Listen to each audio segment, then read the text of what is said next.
네, 이처럼 일부 전동차들의 변압기 유류 지식의 오작동에 관해 전동차와 변압기 제조업체들은 안전에는 아무 영향이 없다고 반박했습니다.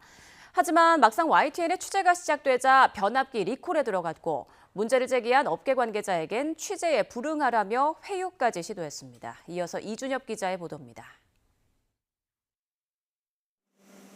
변압기의 유류지시계가 오작동하는 전동차들을 제작한 업체는 현대 로템입니다.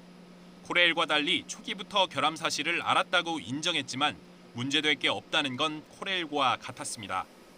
운행에는 지장이 없고 안전점검만 다소 불편하다는 겁니다.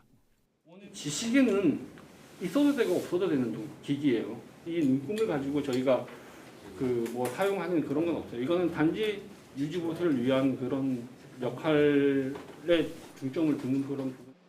현대로템의 변압기를 납품한 업체 측도 변압기 설계엔 아무 문제가 없다고 항변했습니다. 외려 다른 업체가 공급한 유류지시계 자체가 문제였다며 책임을 미뤘습니다.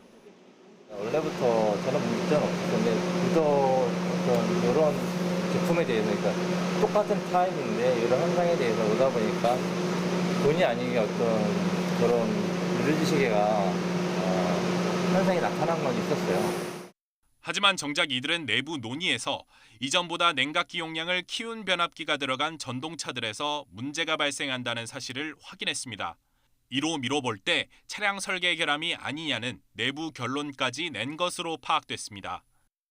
원인에 대해서 서로 규명을 할 때는 어떻게 했냐면 결론이 났어요. 이거는 유류지식의 문제가 아니고 이렇게 하는 거니 오일 펌프 용량이 부족한 거니까 그러면 펌프를 교체할 수가 없으니까. 이런 상황에서 YTN 취재가 시작되자 문제가 없다던 현대로템과 변압기 제조업체 측은 지난달부터 부랴부랴 리콜에 들어갔습니다.